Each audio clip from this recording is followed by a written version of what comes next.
L'église Saint-Pierre était, à l'origine, une chapelle située à l'emplacement actuel de l'hôtel Saint-Joseph.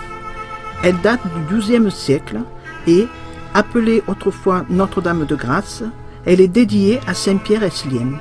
Elle est dotée de 23 superbes vitraux.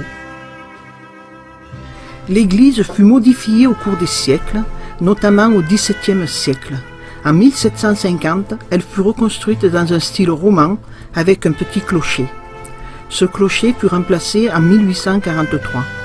En 1852, une horloge, dont le cadran était gravé dans la pierre, fut mise en place. L'église actuelle fut remaniée en 1758 et agrandie en 1832 et en 1894.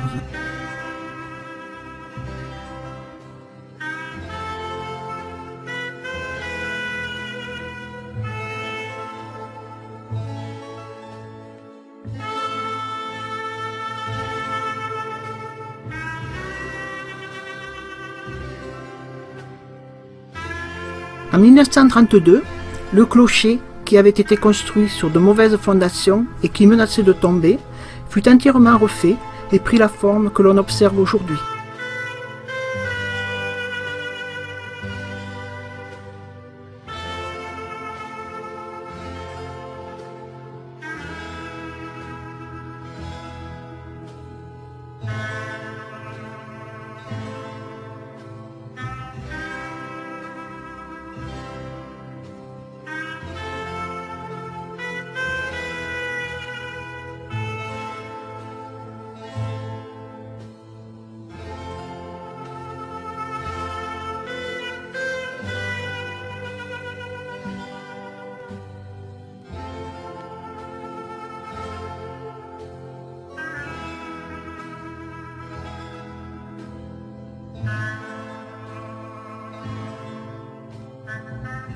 Le presbytère, réservé à l'habitation du curé de la paroisse, était à l'origine un local vétuste et délabré. Il fut remplacé en 1873 par un bâtiment nouveau de belle facture d'époque. Le dernier prêtre ayant exercé à demeure à Rugnona, le père François Esposito, l'occupa jusqu'en 2011.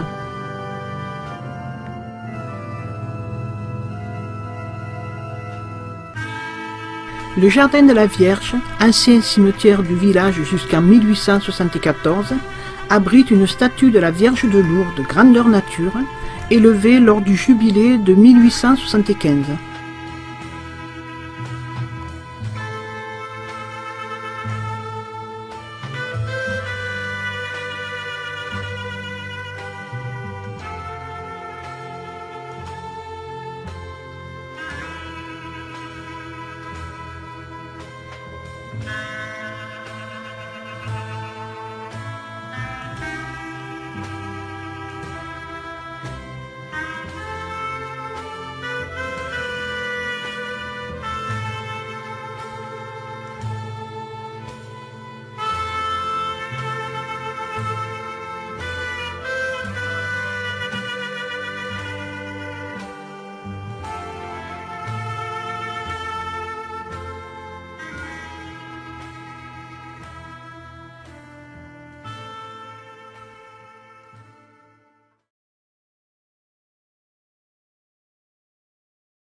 Les vitraux, dont les plus anciens encore visibles datent du XIIe siècle, avaient un rôle important dans l'enseignement religieux des populations chrétiennes illettrées.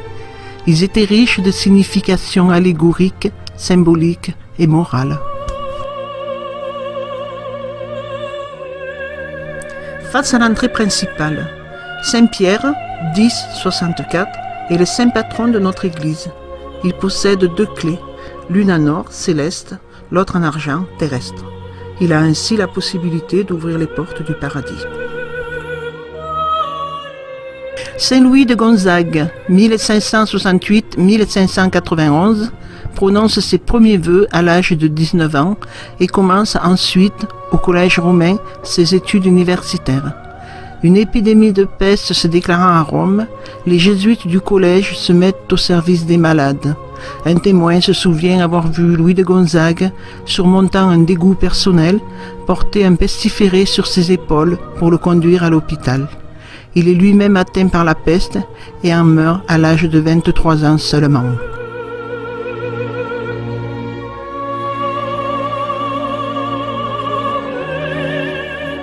Détails de ce vitrail.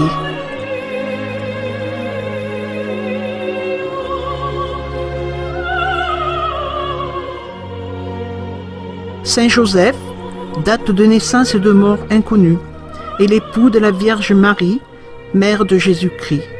Il est présenté comme un homme juste qui a accepté d'accueillir Marie et son enfant.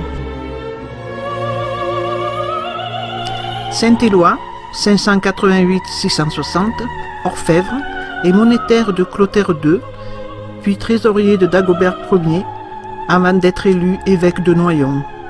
Il fait construire un grand nombre de monastères et fabrique aussi beaucoup de pièces d'orfèvrerie en l'honneur des saints, avec un art et une beauté remarquables.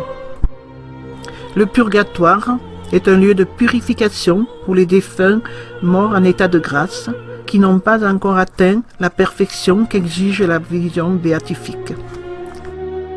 Le saint curé d'Ars, 1786-1859, de son nom Jean-Marie Vianney, d'Ars-sur-Roman dans l'Ain, réveille la foi de ses paroissiens par ses prédictions, mais surtout par sa prière et sa manière de vivre. Il se laisse saisir par la miséricorde de Dieu. Il restaure et embellit son église, fonde un orphelinat, et prend soin des plus pauvres. Sa réputation de confesseur lui attire de nombreux pèlerins venant chercher auprès de lui le pardon de Dieu et la paix du cœur. On le voit célébrant une messe.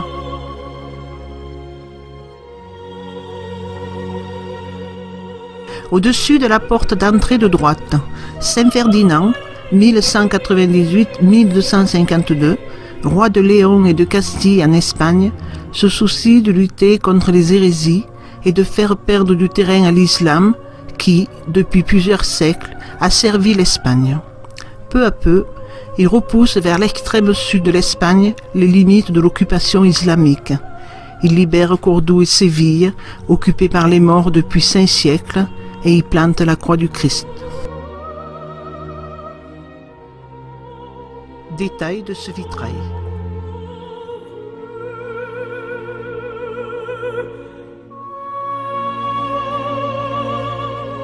À droite, en remontant la nef, Sainte Marie-Madeleine, 4,80, Marie de Magdala dans les évangiles, est une disciple de Jésus qui le suit jusqu'à ses derniers jours.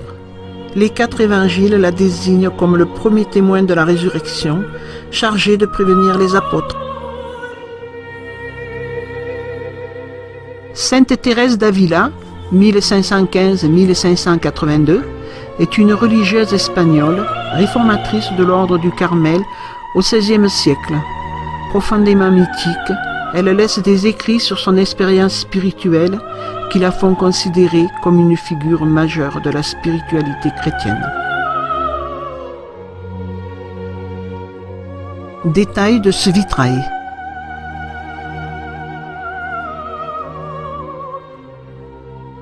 Saint Louis, 1214-1270, 44e roi de France, très pieux, souhaite conduire ses sujets vers le salut. Il se procure les reliques du Christ, pour lesquelles il fait construire la Sainte Chapelle du Palais à Paris, afin d'y abriter la couronne d'épines et un morceau de la vraie croix, entre autres. Second vitrail de Saint Joseph.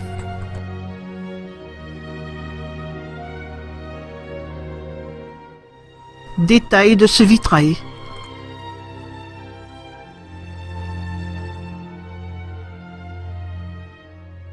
Second vitrail du Saint Curé d'Ars.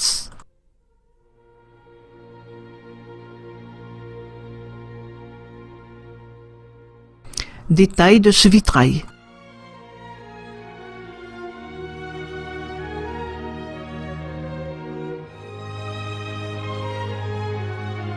À gauche, en descendant la nef, la Vierge à l'enfant Jésus, -21, fin de vie terrestre à l'âge de 70 ans, et la mère de Jésus de Nazareth.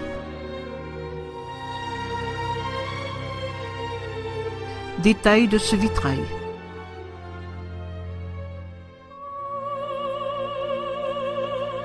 La Vierge de Notre-Dame de Lourdes, telle qu'elle apparaît à Lourdes devant Bernadette Soubirous. Elle se présente comme étant l'Immaculée Conception. Détail de ce vitrail.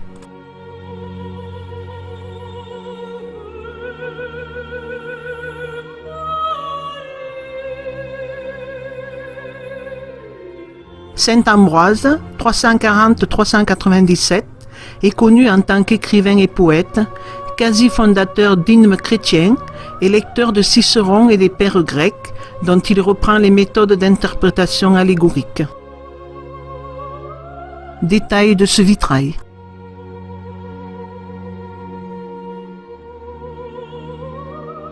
Saint Augustin, 354-430, est le défenseur de l'orthodoxie chrétienne. Il écrit d'innombrables lettres et sermons contre les hérétiques de son temps et de nombreux traités de philosophie et de métaphysique. Détail de ce vitrail.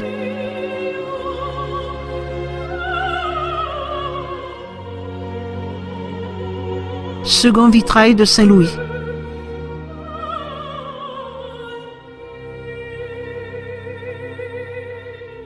Au-dessus de la porte principale, Saint-Henri, 973-1024, roi d'Allemagne et empereur du Saint-Empire germanique, fait preuve d'une grande piété.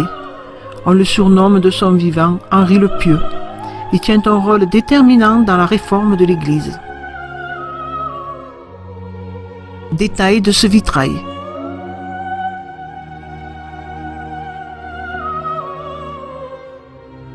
Au-dessus de la porte d'entrée de gauche, Saint François d'Assise, 1182-1226, révèle la force de l'Évangile et donne espoir aux pauvres, aux exclus, aux mal-aimés, par son sens de l'humain et sa passion pour le Christ. Détail de ce vitrail.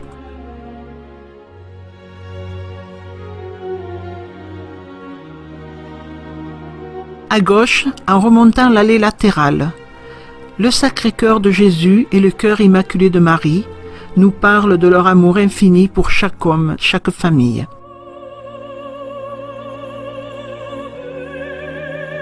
La grotte de Notre-Dame de Lourdes est la réplique de la grotte originale.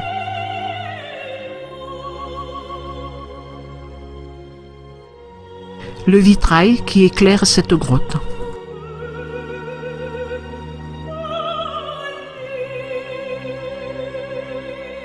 La crucifixion représente le crucifiement de Jésus, considéré par les chrétiens comme le Christ.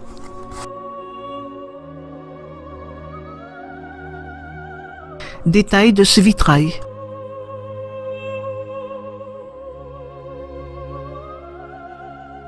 Le Sacré-Cœur rappelle la dévotion au cœur de Jésus-Christ en tant que symbole de l'amour divin par lequel le Fils de Dieu a pris la nature humaine et donné sa vie pour les hommes. Détail de ce vitrail.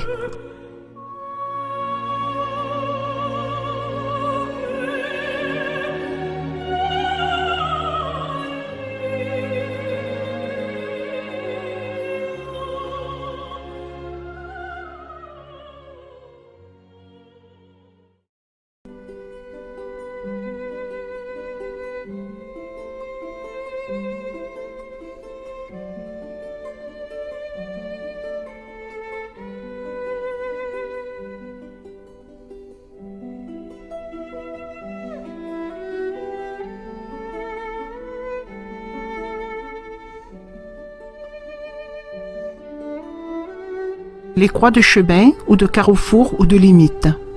Les croix étaient érigées aux entrées et sorties des villages afin que toutes les limites, religieuses ou profanes, soient ainsi matérialisées. Elles étaient des lieux de recueillement lors des processions et notamment lors des rogations, fêtes liturgiques s'échelonnant sur 3 jours, du lundi au mercredi précédant l'Ascension. curé en tête, les processions des paroissiens s'arrêtaient aux croix pour bénir les prés et les champs et par là même garantir la prospérité de la communauté villageoise. C'est pourquoi il importait aux paysans de disposer des croix aux endroits stratégiques, certes au bord des chemins, mais donnant sur les prés et les cultures. Les croix de chemin étaient aussi des croix sur la voie des morts. De la maison du défunt à l'église paroissiale, le convoi funéraire s'arrêtait à toutes les croix et l'on récitait les prières appropriées. Les croix de cimetière. Croix centrales, elles étaient implantées dans un lieu stratégique du cimetière où les fidèles venaient prier. Les croix de mission. À partir du XVIIIe siècle, les missions se multiplièrent dans les paroisses pour animer la ferveur du catholicisme. Ces missions donnaient lieu à de nombreuses processions et à l'érection d'une croix, la croix de mission.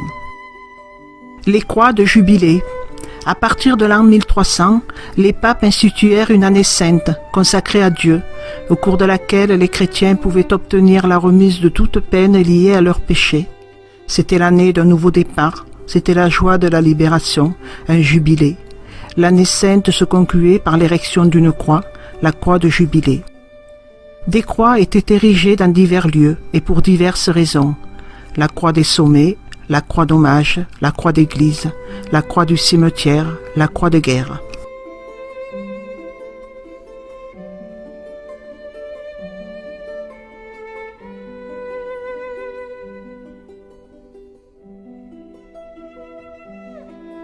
Croix de fer sur obélisque quadrangulaire, angle route des Palunettes et D77, origine 1811. Inscription: Dieu te regarde, pécheur, et tu n'y penses pas. Fait le 18 septembre 1811. Détail de cette croix.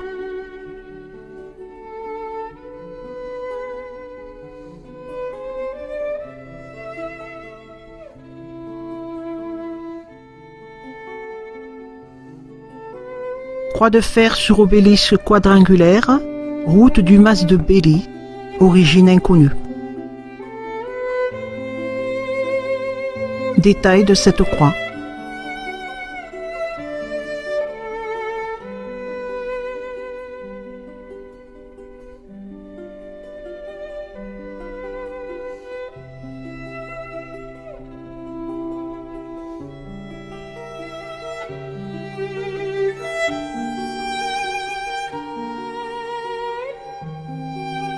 Croix de fer sur colonne, rue Croix de Saint-Éloi.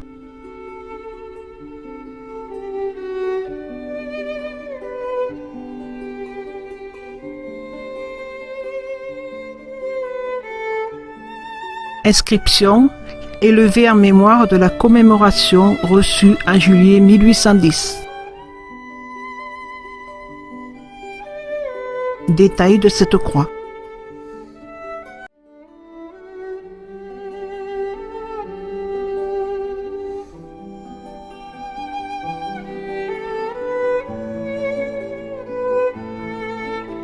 Croix de fer sur obélisque quadrangulaire, centre-village, origine 19e siècle.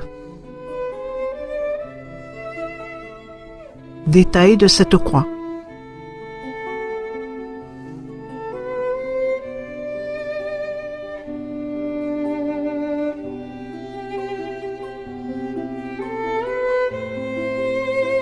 Croix de fer sur colonne, chemin Saint-Jean, origine 18e siècle.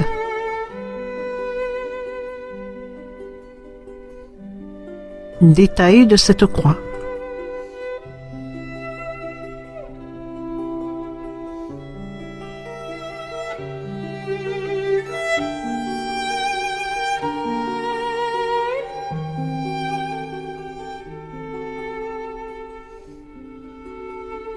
Croix de fer sur colonne, chemin de l'Anglade, origine 18e siècle.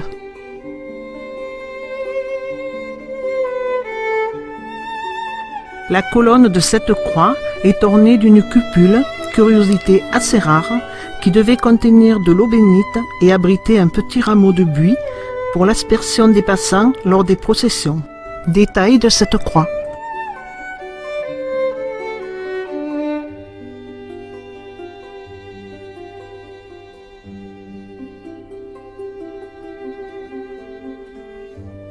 Croix de fer sur socle en pierre, route des Palunettes à Graveson, origine XVIe siècle et réhabilitée au XXe siècle par une famille rognonnaise. Inscription: les familles Brun, Derieux et Poubrun, en reconnaissance des guerres 14-18, 39-40. Détail de cette croix.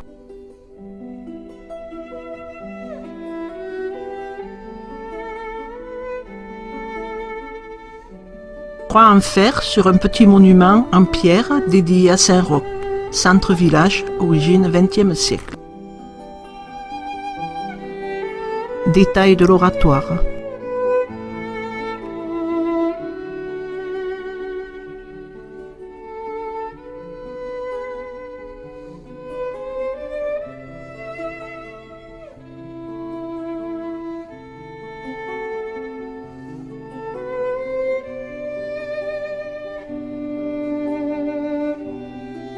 Croix de fer sur obélisque quadrangulaire, surmonté d'un Christ, avenue de Lattre de Tassigny, origine XIXe siècle. Détail de cette croix.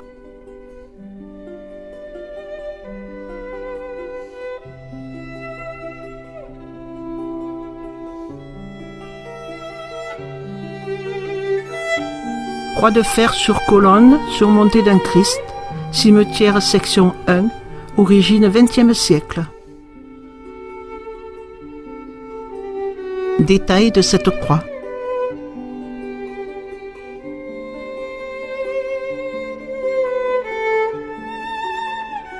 Inscription: Seigneur, j'ai confiance en vous.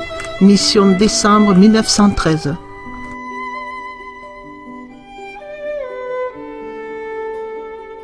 Croix en bois sur l'ossuaire collectif, cimetière section 1, origine XVIIIe siècle. Détail de cette croix.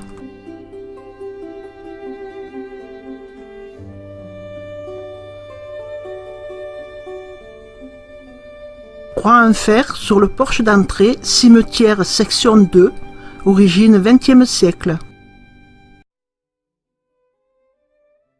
Détail de cette croix.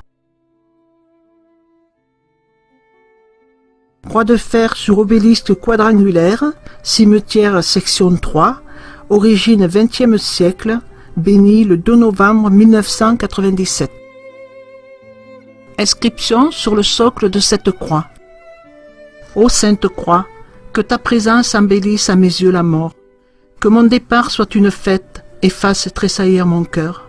Que je te vois là-haut resplendissante, belle croix, quand je trépasserai, viens sur ma bouche mourante recevoir mon dernier soupir.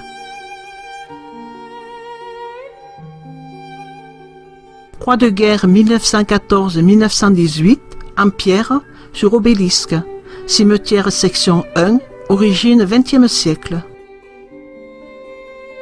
Inscription: à la mémoire glorieuse des enfants de Rognona morts pour la France. Cette croix est implantée dans l'espace du monument aux morts.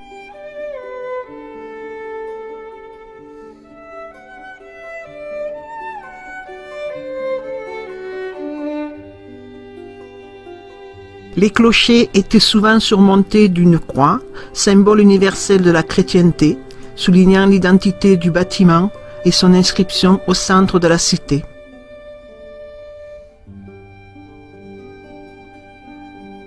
La croix du clocher de l'église de Rognona est ornée d'un cœur.